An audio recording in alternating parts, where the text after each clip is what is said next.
তাহলে এখানে যে জিনিসটা বুঝতে হবে যে f of ax plus b এটা একটা লিনিয়ার ফাংশন। তাহলে f of x হচ্ছে যে x plus constant। তাহলে f of x এর বদলে যদি আমি কোনো একটা কনস্ট্যান্ট দিয়ে x কে গুণ করি তাহলে কিন্তু এখানে লিনিয়ার ফাংশনটা আমরা দেখতে পাবো যে x plus b cx plus dx plus e। তাহলে আসলে এটা 5x plus 3 এটা আসলে একটা x এর লিনিয়ার ফাংশন। তাহলে আমরা এখানে লিখতে পারি যে sin এটা যদি আমি 5x plus 3 কে যদি z ধরি 5x plus 3 কে z ধরলাম তাহলে 5 dx equal to dz। তাহলে আমি এখন dx এর বদলে লিখি যে sin 5x plus এটাকে z dx এর বদলে dz by 5। ঠিক আছে? তাহলে এবার আমরা লিখতে পারি 1 by 5 sin z dz। তাহলে এখান থেকে আমরা লিখতে পারি sin z dz কে ইন্টিগ্রেট করলে কি হয়? আমরা দেখছি যে minus cos z plus c বসাতে হবে। আর এখানে z এর ভ্যালুটা কি? z এর ভ্যালুটা হচ্ছে 5x plus 3। তাহলে এই z এর ভ্যালুটা এখানে বসিয়ে আমরা উত্তরটা পেয়ে যাব। তাহলে এখন আরেকটা করি। যেখানে বলছে 9x plus 6। তাহলে 9x plus 6 equal to আমি আরেকটা z ধরে নিই। ঠিক আছে? যেহেতু আমরা জানি এটা লিনিয়ার ফাংশন তাহলে আমি এটাকে z ধরে নিলাম। তাহলে এখন ডিফারেন্সিয়েশন করি 9dx equal to dz। আশা করি এটা সবাই বুঝতে পারছি যে কিভাবে হলো যে 6 এর ডিফারেন্সিয়েশন 0, 9x এর ডিফারেন্সিয়েশন 9dx। তাহলে আমরা এখন dx সমান লিখতে পারি dz by 9। তাহলে এখন আমরা যদি এটাকে সিম্পলিফাই করি তাহলে হবে z টু দি পাওয়ার 5 যেহেতু 9x plus 6 কে আমরা z বসিয়েছি তাহলে z to the power 5 dx। তাহলে এখন আমরা লিখতে পারি dx হবে না এটা dz by 9 হবে যেহেতু dx এর বদলে dz যেহেতু আমার কিন্তু এখানে z টা হচ্ছে যে ফাংশন তাহলে আমার যে ডিফারেন্সিয়েশন করা ফাংশনটাও কিন্তু আমাকে z আনতে হবে যার কারণে ইন্টিগ্রেটটা হবে z এর সাপেক্ষে। তাহলে এখানে বুঝতে পারতেছি যে 1 by 9 z to the power 5 dz। তাহলে এখন আমরা যদি x to the power n এর সূত্রটা দেখি তাহলে x to the power n এর ইন্টিগ্রেশনটা হচ্ছে যে x to the power n plus 1 divide by n plus 1। তাহলে এখানে আমরা লিখতে পারি 1 by 9 z to the power 5 plus 1 divide by 5 plus 1। ঠিক আছে? Plus c। তাহলে প্রথম টাইপটা কমপ্লিট। তাহলে আমরা বুঝতে পারছি যে যদি লিনিয়ার ফাংশনের কিছু হয় তাহলে আমরা সরাসরি লিখতে পারি যে মানে ওইটাকে z লিখে আমরা z ধরে আমরা কাঙ্ক্ষিতভাবে প্রসিডিউরটা ফলো করতে পারি। তাহলে আমরা সেকেন্ড টাইপটা দেখি। সেকেন্ড টাইপটা হচ্ছে যে একটা ভগ্নাংশ আছে মানে ফাংশন দুটোই কিন্তু x এর ফাংশন যে x plus b by cx plus d এটা dx। ঠিক আছে? Integrate of x plus b by cx plus d dx আকার। তাহলে এখন এখানে কি করতে হবে? এখানে আমাদের বুঝতে হবে যে আমাদেরকে নিচেরটাকে উপরেরটার সাথে সাজিয়ে আনতে হবে। বুঝতে পারছি? যে 4x plus 7 এটাকে আমাকে উপরে আনতে হবে। তাহলে আমি দেখি কিভাবে আনতে পারি? যে আমি নিচেরটা ঠিক রাখি 4x plus 7 তাহলে উপরে লিখি 4x plus 7 কিন্তু আমার এখানে দেখা যাচ্ছে যে x এর সহগ 3 তাহলে আমি যদি 4 দিয়ে ভাগ করি তাহলে এখানে ভিতরে গিয়ে 4 টা কেটে যাবে আর উপরে যদি 3 লিখি তাহলে 3 টা চলে আসবে তাহলে 3x টা চলে আসতেছে। এবার আমরা দেখতে পাচ্ছি যে এখানে 3x টা চলে আসতেছে। এখন আমাদের x টা কতটুকু আসছে? x টা আসছে হচ্ছে যে এই যে 3 সাথে 21 ডিভাইড বাই 4 তাহলে আমাকে এক্সট্রাটা বিয়োগ করতে হবে। তাহলে আমি যদি এক্সট্রাটা বিয়োগ করি তাহলে 3 into 7 divided by 21 plus 5 5 টা হচ্ছে যে আগে থেকেই ছিল। তাহলে এটা হচ্ছে যে আমার সিম্পলিফাই করে আসা। তাহলে বুঝতে পারতেছি কি করলাম? প্রথমে আমি নিচেরটা ঠিক রাখছি। নিচেরটার মতো উপরেরটাকে বানিয়ে নিলাম। বানিয়ে নেওয়ার পরে কি করলাম? যে এখানে তো দেখতেছি যে x এর সহগ 4 কিন্তু আমার লাগবে হচ্ছে 3x। তাহলে আমি 3/4 দিয়ে গুণ করে দিলাম। তাহলে এখানে এক্সট্রা আমরা পাচ্ছি যে 3 সাথে 21 ডিভাইড বাই 4 যেটা আমার কাছে ছিল না। তাহলে আমি এটা বিয়োগ করে দিছি। আর আগে যেহেতু প্লাস 5 ছিল তাহলে সেটা আমরা লিখে ফেলছি। এখন আমরা যদি লিখি যে 3/4 4x plus 7 divided by 4x plus 7 dx minus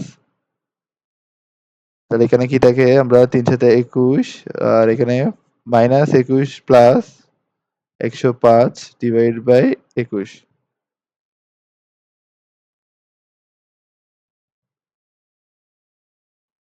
তাহলে এখানে থাকে 4x প্লাস 7। তাহলে এখানে যদি সিম্পলিফাই করি, তাহলে আমি এখানে লিখতেছি যে root over 3/4 dx minus 4x plus 7, এখানে থাকতেছে হচ্ছে যে 105 থেকে 21 গেলে,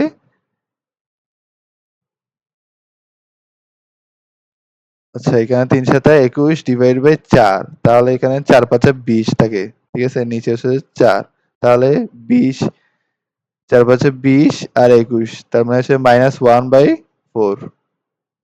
ঠিক আছে, এতটুকু বোঝা যাচ্ছে। তাহলে -1/4 ডিএক্স। তাহলে এখানে আমরা দেখি যে এটা সরাসরি ইন্টিগ্রেট হয়ে 3/4 এক্স হবে, এবং এখানে যদি প্লাস 1/4, এবং এখানে হচ্ছে যে 1/4x প্লাস 7 ডিএক্স। তাহলে এই যে এখানে এটা একটা আসলে আমরা জানি যে 1/x হচ্ছে যে লন অফ মডুলাস x। তাহলে এটা যদি আমি একটা লিনিয়ার ফাংশন ধরি যেখানে আছে 4x প্লাস 7, তাহলে আমি 4x প্লাস 7 কে z ধরবো। তাহলে এখানে 4 dx ইকুয়াল টু dz। তাহলে আমি যদি বসাই 3/4 x প্লাস 1/4, তাহলে এখানে আমরা লিখতে পারি 4x প্লাস 7 কে আমরা লিখতে পারি z, এবং dx কে লিখতে পারি dz/4। তার মানে dz/4, তাহলে এখানে একটা 4 গুণ হবে। এতটুকু আমরা পাইছি। তাহলে 3x/4 প্লাস 1/16 লন z, এবং লন z মানে হচ্ছে যে 4x প্লাস 7। এটা আসলে সরাসরি করা যায়, আমি তাও একটু ভেঙে ভেঙে বুঝাচ্ছি। তাহলে এতটুকু আমরা পেয়ে গেলাম। আশা করি এইটা বোঝা যাচ্ছে যে প্রথমে আমি কি করছি, 4x প্লাস 7 কে উপরে তৈরি করে নিয়েছি। তারপর আমরা x এর সহগটা ঠিক করার জন্য একটা কনস্ট্যান্ট দিয়ে গুণ করেছি। তারপর আমরা সেই কনস্ট্যান্টের এক্সট্রা যে অংশটা আছে সেটা আমরা বিয়োগ করে নিয়েছি। তারপর ওর সাথে 5 যোগ করছি, যেটা আগে ফাংশনটাতে 5 যোগ করা ছিল। তারপর প্রসিডিউরটা আগের মতো। তাহলে এখানে একটা বলতেছে যে dx divide by root over X plus B root over X plus C, মানে একটা প্লাস চিহ্ন দেওয়া আছে, এখানে মাইনাস থাকতে পারে। তার মানে হচ্ছে যে আমরা একটা রুট দেওয়া দুইটা রাশির যোগফল পাচ্ছি। ঠিক আছে, এটা হলে আমরা কি করি, অনুবন্ধী দিয়ে উপর নিচে গুণ করি। ঠিক আছে, তাহলে এখন আমরা দেখতেছি যে এখানে মাইনাস চিহ্ন দেওয়া আছে, তাহলে আমরা উপরে প্লাসটা দিয়ে গুণ করব। তাহলে root over 2x plus 3 plus root over 2x plus 5, নিচে থাকবে হচ্ছে যে 2x plus 3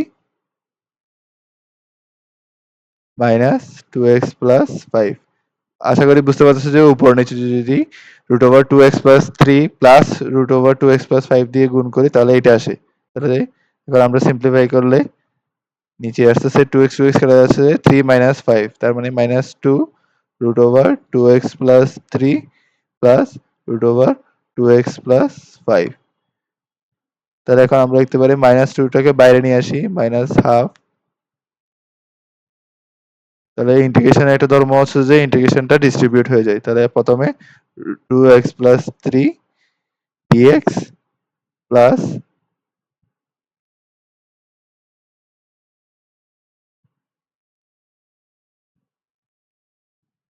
2x plus 5 dx। তাহলে এখন 2x প্লাস 3 এটাকে যদি আসলে লিনিয়ার ফাংশন ধরি, তাহলে আমরা আসলে 2 দিয়ে আমাকে লাস্টে ডিভাইড করে দিতে হবে। তাহলে এখানে আমরা যদি বলি কি 1 বাই হাফ, তাহলে এটার ইন্টিগ্রেশনটা কি, root over X equal to 1 by root over X এর যে ইন্টিগ্রেশন এটা হবে হচ্ছে যে X half plus 1 half plus 1 plus C. ঠিক আছে, এটা হচ্ছে যে এটার ইন্টিগ্রেশনটা। তাহলে এটাকে যদি আমি এক্স ধরি, মানে এটাকে তো এক্স ধরবো না, এটাকে যদি জেড ধরি, তাহলে আমি কি পাই। ঠিক আছে, আমি যদি এদিকে লিখি যে 2x plus 3 equal to Z, তাহলে 2 dx ইকুয়াল টু dz। তাহলে এখান থেকে লিখতে পারি dx equal to dz by 2। তাহলে আমরা এখানে পাচ্ছি root over Z dz by 2। ঠিক আছে, ওইভাবে এখানে পাচ্ছি রুট ওভার, এটা যদি আরেকটা রাশি হয় 2x প্লাস 5 কে যদি আমি কে ধরি, 2x প্লাস 5 কে যদি কে ধরি, তাহলে 2 dx ইকুয়াল টু dk। তাহলে dx equal to dk by 2। তাহলে এটা হচ্ছে যে k dk/2। যেহেতু আমার ফাংশনটা k, তাই আমাকে ইন্টিগ্রেটর k এর সাপেক্ষে করতে হবে। তাহলে এখন আমরা জানি এই যে রুট z এটা হচ্ছে যে এরকম। তাহলে আমরা এটা বসিয়ে দিই। z 3/2 নিচে 3/2 প্লাস k 3/2 নিচে 3/2। তাহলে এটাই আসলে আনসার। ঠিক আছে? প্লাস c, এখানে z আর k এর ভ্যালুটা এখান থেকে বসিয়ে দিতে হবে।